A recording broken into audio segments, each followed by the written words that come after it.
My colleague, Sri Dharmendra Pradhan ji, Oil and Gas Minister from overseas, CEOs and experts from the hydrocarbon sector, distinguished guests, ladies and gentlemen.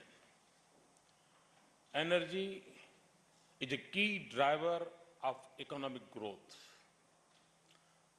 Sustainable, stable, and reasonably priced energy is essential for the fruits of economic development to reach the bottom of the pyramid. Hydrocarbons will remain the most important source of energy for many years to come. Therefore, the theme of the conference, Hydrocarbons to Fuel the Future, Choices and Challenges, is both apt and timely. India is today the world's fastest growing large economy. This growth has been supported by a series of policy measures. Our policies are focused on improving India's long-term economic and social prospects rather than on short-term headlines. Our efforts are showing results in terms of economic growth and development. Apart from fast growth, our economy has also been more stable than most others. While the global economy is going through a period of uncertainty, India has shown tremendous resilience. Our current account deficit has improved steadily and reached the decade low in the June quarter. Foreign direct investment in India was at the highest level in 2015-16 at a time when global FDI has fallen. According to the Bank of International Settlements, India is less vulnerable to banking distress among the major economies. India's economy is expected to grow fivefold by 2040. As per estimates, India is poised to account for 1/4 of the incremental global energy demand between 2013 and 2040. India is expected to consume more oil in 2040 than the whole of Europe. We expect manufacturing to account for 25% of GDP by 2022 against 16% now. Transport infrastructure is also expected to increase manifold. The commercial vehicle population of 13 million is projected to reach 56 million by 2040. In civil aviation, India is currently the 8th largest market in the world and set to become the world's 3rd largest by 2034. Growth in the aviation sector is expected to raise demand for aviation fuel 4 times by 2040. All this will affect energy demand. Friends, hydrocarbons will continue to play an important part in India's growth. The prospect of rapid growth places a large responsibility on India's energy sector. I am glad that so many participants from India and abroad have taken the time to come here. I'm sure all of us will benefit from the experience and expertise of each other.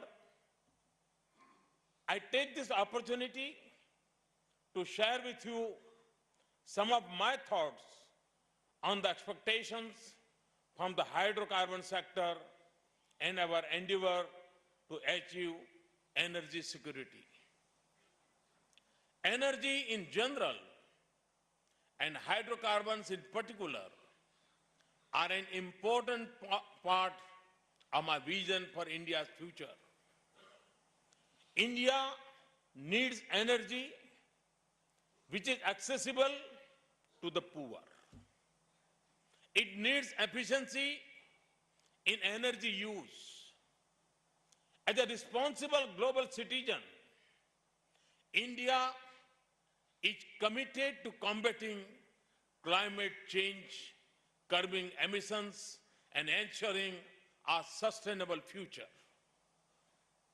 Given global uncertainties, India also needs energy security.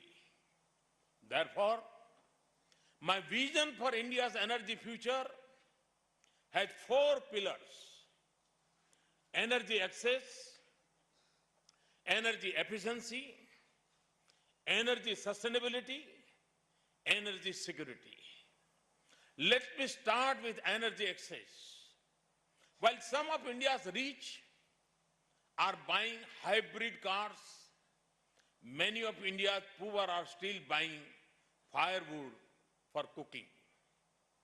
Use of firewood and other biomass for cooking is a health hazard for rural poor women.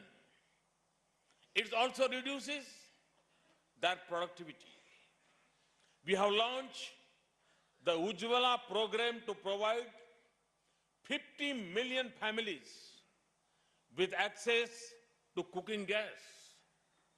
In one stroke, this program improves health, increases productivity, and reduces harmful emissions.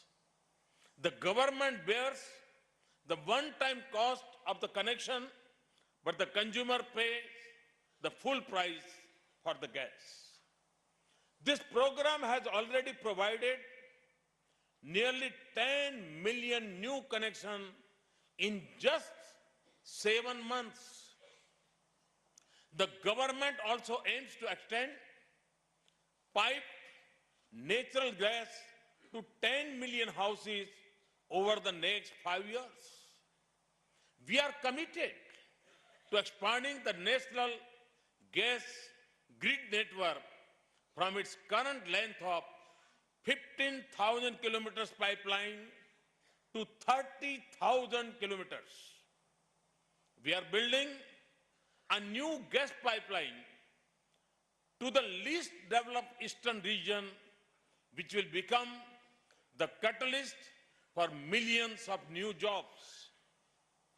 We are working to ensure that every village in India has access to electricity by March 2018. Let me turn to energy efficiency. India's commercial transport sector has become skewed.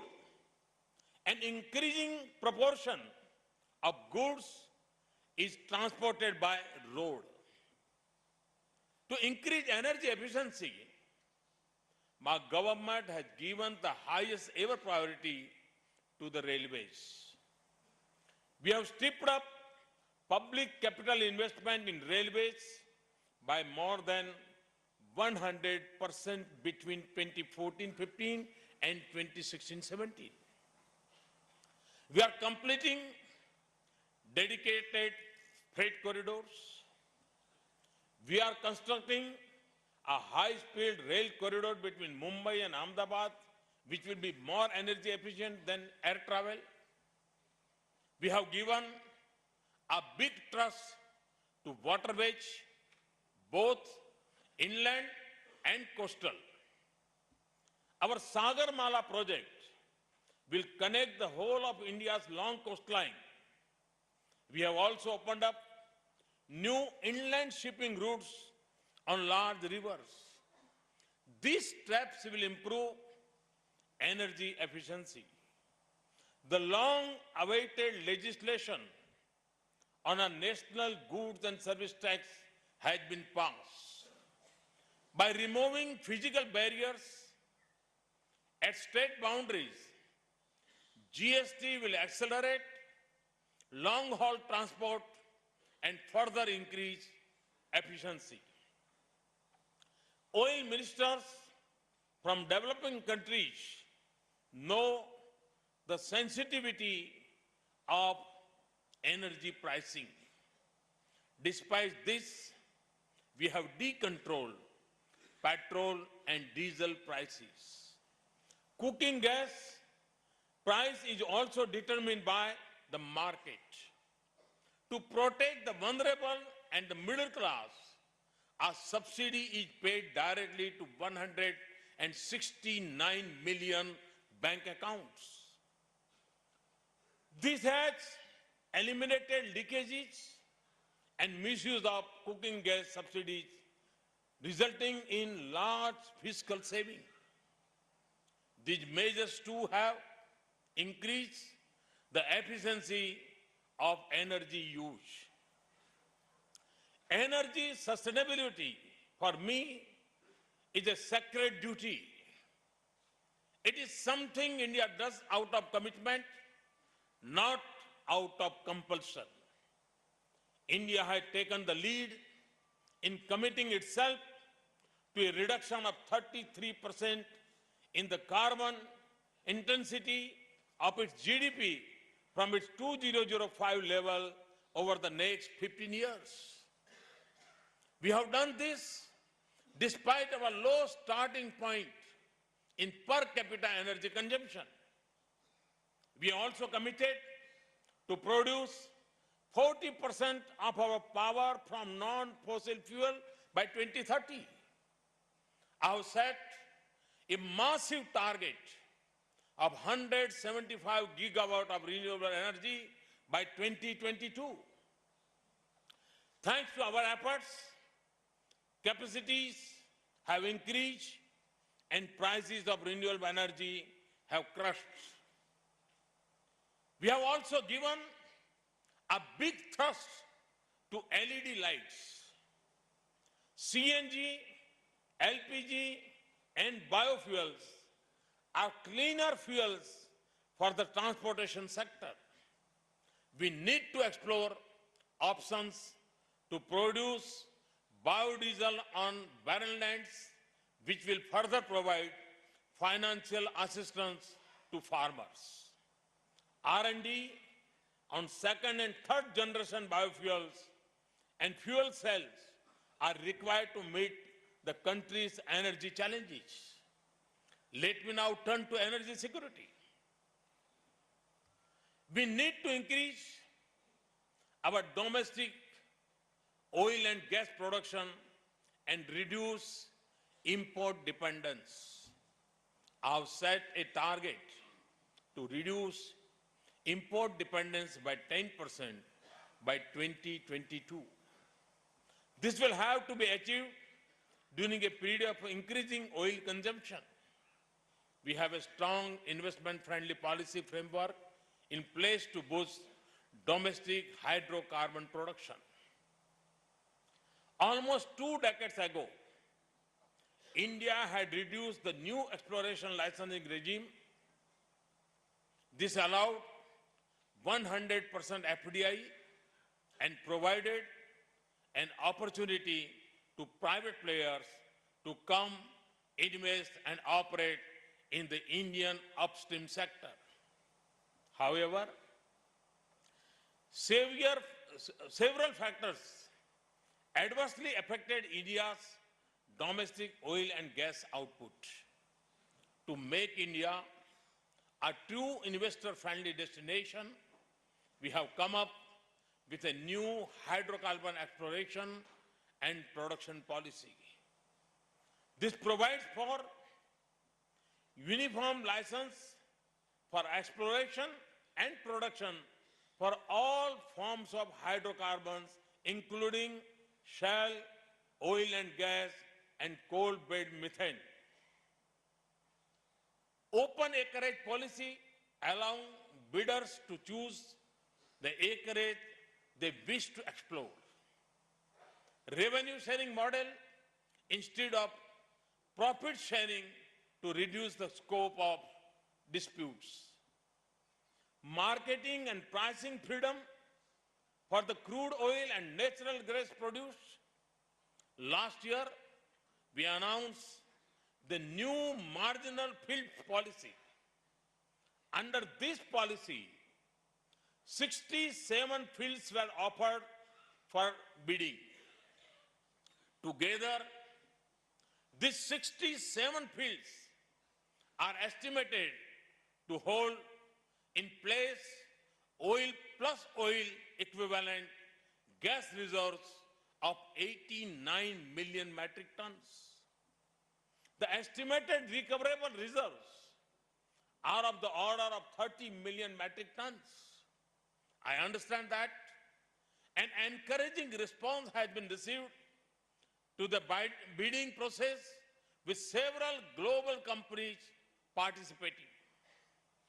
The downstream sector is now more open, creating a level playing field for all market players. The resulting competition will increase the efficiency and effectiveness of our marketing companies. Our proactive foreign policy and energy diplomacy is helping us to strengthen our ties with our neighboring countries. I hope that our oil and gas sector companies will take the opportunity to tie up with their foreign counterparts to explore for more equity oil. Recent acquisitions of hydrocarbon assets in Russia by investing $5.6 billion for 15 million tons of equity oil equivalent are one such instance. Indian energy companies must become multinational and work towards India, Middle East, India, Central Asia, and India, South Asia energy corridors. Natural gas is the next generation fossil fuel, cheaper and less polluting. We have given priority to move towards a gas-based economy. Effort must be made to increase natural gas production while also creating import infrastructure to meet the growing domestic demand. Natural gas will also have an important balancing role to play as India's renewable energy production rises. To provide balance and peaking power, gas-based power will be critical. Friends, to achieve this vision, we need to be very efficient in terms of project and resource management. This is an area that India needs to improve upon to remain competitive. This will not only improve our refining and processing efficiencies, but also ensure timely and efficient project completion. India has always been an inspiration for others in terms of intellectual capability and enterprise. I am confident that with initiatives like Make in India, Startup India, Stand Up India, there will be opportunities for youth to venture into Indian oil and gas sector and to bring innovative ideas. Technology development is refining, nanotechnology, catalyst development, biofuel, and alternate energy are areas we need to focus upon. The successful development of INMAX technology by Indian Oil is an example of innovative thinking which is now on the commercial application stage. My message to global hydrocarbon companies is, we invite you to come and make in India. Our constant efforts have improved India's ranking in ease of doing business. Let me assure you that our commitment is strong and our motto is to replace red tape with red carpet. Friends, on one hand, to meet the increasing demand, we need affordable and reliable source of energy. Hydrocarbons will be an essential part of this mix. On the other hand, we must be sensitive towards the environment. I'm sure this August gathering will come up with innovative ideas in which hydrocarbons will continue to fuel the future in a more efficient and sustainable way. I assure you of full possible support from the government. I thank you for being here and becoming a part of the transformation of the energy sector in India. Thank you. Thank you very much.